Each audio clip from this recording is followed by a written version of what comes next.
नमस्कार। आज हम सुनेंगे जादुई लिपस्टिक की बारिश। नंदीपुर नाम के एक गांव में सपना और पिंकी नाम की दो बहनें रहती थी। पिंकी दिखने में बहुत सुंदर थी। सपना पिंकी से बड़ी थी। वह भी दिखने में बहुत सुंदर थी, लेकिन उसके होंठ बिल्कुल काले थे। उसके काले होठों की वजह से पिंकी हमेशा उसकी मजाक उड़ाती थी। वो दोनों अपनी मम्मी पापा के साथ रहते थे। उनकी मम्मी भी सपना के ऐसे होठों की वजह से बहुत परेशान रहती थी। ऐसे ही एक दिन घर में पिंकी सपना की मजाक उड़ा रही थी। पिंकी सपना से, सपना तेरे होठ क्यों काले हैं पता है? क्योंकि मम्मी पापा ने तुझे काले जंगल से उठा लाए थे, इसलिए तो मम्मी पापा मुझसे ज़्यादा प्यार करते हैं। सपना पिंकी की बात सुनकर दुखी हो जाती। तब वहाँ पर उनकी मम्मी आती। सपना मम्मी से, मम्मी मेरे होठ काले हैं, इसलिए आप और पापा मुझसे प्यार नहीं करते। मम्मी सपना से, बेटी यह सब तुम क्यों बोल रहे हो? कोई भी माँ के लिए उनका बच्चा खराब नहीं होता। मैं पिंकी से जितना प्यार करती हूँ, तुमसे भी उतना ही प्यार करती हूँ। यह कहकर उसकी माँ वहाँ से चली जाती है। पिंकी फिर सपना की मजाक उड़ाना शुरू कर देती है। ऐसे ही कुछ दिन निकल गए। एक दिन सपना कॉलेज जाने के लिए घर से बाहर निकली। जब वह कॉलेज जा रही थी तब रास्ते में पिंकी और उसकी सहेलियां खड़ी होकर बात कर रहे थे। उन लोगों ने जब सपना को देखा, एक सहेली पिंकी से, अरे यह तेरी वो काले होठों वाली बहन है ना? पिंकी सहेली से, अरे सबके सामने मत बोल, अगर सबको पता चल गया तो सब मेरा मजाक उड़ाएंगे। सहेली पिंकी से, लेकिन इसके होंठ इतने काले क्यों हैं? बचपन में इसने काला लिपस्टिक लगा लिया था क्या?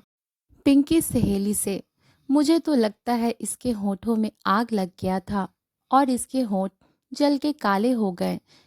दूसरी सहेली, हाँ हाँ मुझे भी ऐसा ही लगता है। इसके तो बहुत पैसे बच जाते होंगे, इसको लिपस्टिक की जरूरत नहीं पड़ती होगी। वह सब लोग सपना को लेके हंसी मजाक करने लगे। सपना यह सुनकर बहुत दुखी हो गई और वहां से चली गई। कुछ सालों बाद सपना और पिंकी बड़ी हो गई और उनकी शादी की उम्र हो गई। तब एक दिन उनकी मम्मी उनसे बोली, सपना बेटी तू पिंकी से बड़ी है, इसलिए तेरी शादी करवाने के लिए हमने एक लड़का ढूंढा है। कल लड़के वाले तुझे देखने आएंगे। पिंकी मम्मी से, लेकिन माँ इसके ऐसे होंठ देखकर कोई इससे शादी नहीं करेगा। मम्मी पिंकी से, पिंकी ऐसा नहीं कहते। सपना बेटी तुम कल अच्छे से तैयार हो जाना और होठों में बहुत सारे लिपस्टिक लगा लेना, ताकि लड़के वालों को तुम्हारी होठों के बारे में पता न चले। सपना मम्मी से, लेकिन मम्मी किसी को झूठ बोलने से तो पाप लगता है। अगले दिन सुबह लड़के वाले सपना को देखने के लिए उनके घर आते हैं। जैसे ही सपना बाहर आए, उसको देखकर लड़के की माँ बोली, अरे छी, इसके होठ तो बिल्कुल काले हैं। सपना की मम्मी, नहीं नहीं, इसने ना कल गलती से खराब लिपस्टिक लगा लिया था, तब से इसके होठ ऐसे हो गए। आप फिक्र मत कीजिए, इसके होठ बिल्कुल लाल हैं। सपना मम्मी से, नहीं आंटी, मम्मी आपको झूठ बोल रही है, मेरे होंठ बचपन से ही ऐसे हैं। यह सुनकर लड़के वालों ने शादी के लिए मना कर दिया और वहां से चले गए। यह देखकर सपना बहुत गुस्सा हो गई और पिंकी से बोली, जब तक तू इस घर में है मेरी कभी शादी नहीं होगी। या तो तू इस घर से निकल जा या मैं ये घर छोड़कर चली जाऊंगी। पिंकी की बात सुनकर सपना बहुत दुखी होकर घर से बाहर चली गई। चलते चलते वो एक जंगल के पास पहुंच गई। जब वो उस जंगल के पास से जा रही थी, तब उसे बूढ़ी औरत दिखाई दी। उनकी हालत बहुत खराब थी और वह कुएं के पास पानी निकालने की कोशिश कर रही थी। सपना बूढ़ी औरत से, क्या हुआ दादी, आप यहाँ पर क्या कर रही हो? बूढ़ी औरत सपना से, बेटी मुझे बहुत प्यास लगी है। मैंने बहुत लोगों से थोड़ा पानी मांगा, लेकिन किसी ने मुझे थोड़ा पानी पीने के लिए नहीं दिया। सपना बूढ़ी औरत से, लेकिन आप इस कुएं के सामने क्या कर रही हैं? बूढ़ी औरत सपना से, मैं बहुत देर से इस कुएं से पानी निकालने की कोशिश कर रही हूँ, पर मुझसे नहीं हो रहा है। क्या तुम मेरी मदद करोगी? सपना बूढ़ी औरत से, हाँ दादी, क्यों नहीं, आप इधर आइए, मैं पानी निकाल रही हूँ। यह कहकर सपना उस कुएं से पानी निकालकर उस बूढ़ी औरत को पीने के लिए देती है। पानी पीने के बाद उनकी हालत ठीक हो जाती है। तो वह सपना से कहती है, बेटी तुमने पानी पिलाकर मेरी जान बचाई है। मैंने बहुत लोगों से मदद मांगा था, लेकिन किसी ने मेरी मदद नहीं की। तुम्हारा दिल बहुत साफ है और तुम दूसरों के दर्द को समझती हो, इसलिए मैं तुम्हें कुछ देना चाहती हूँ। यह कहकर वह बूढ़ी औरत अपना हाथ आगे करती है और उस जगह पर लिपस्टिक की बारिश होने लगती है। सपना यह देख चौंक जाती है।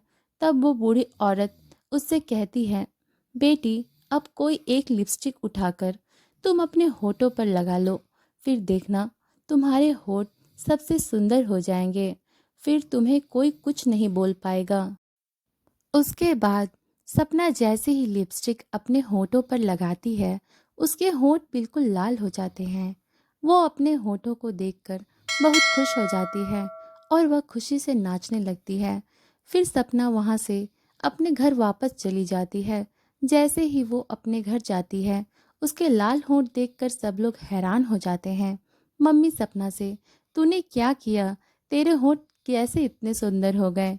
सपना ने अपनी माँ को सब कुछ बताया। यह सुनकर माँ बहुत खुश हो गई, लेकिन पिंकी सपना को देखकर जलने लगी और मन ही मन सोचने लगी, अगर मेरे होंठ भी इसके जैसे सुंदर नहीं हुए तो कोई भी मुझसे प्यार नहीं करेगा। मैं भी कल उस बूढ़ी औरत के पास जाऊंगी।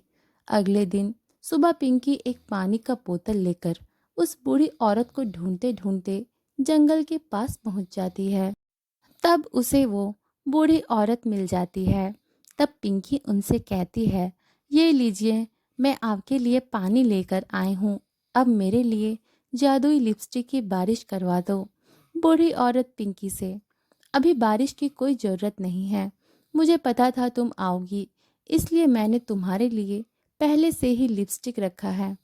पिंकी उनसे लिपस्टिक लेकर अपने होठों में लगा लेती है और उसके होठ कोयला जैसे काले हो जाते हैं। ये देखकर वो औरत हंसने लगती है। पिंकी बूढ़ी औरत से, तुमने मेरे साथ ऐसा क्यों किया? बूढ़ी औरत पिंकी से, क्योंकि तुमको अपनी खूबसूरती का बहुत घमंड है और दूसरों की कमियों को मजाक उड़ाने में तुमको मज़ा आता है। अब तुम्हें पता चलेगा, जब कोई तुम्हारा मजाक उड़ाए तब कैसा लगता है। पिंकी बूढ़ी औरत से, मुझे माफ़ कर दीजिए, मैं कभी किसी का मजाक नहीं उड़ाऊंगी। मुझे अपनी गलती का एहसास हो गया है। बूढ़ी औरत पिंकी से, अच्छा ठीक है, मैं तुम्हें माफ़ कर देती हूँ, लेकिन अगले 1 साल तक तुम्हारे होठ ऐसे ही रहेंगे।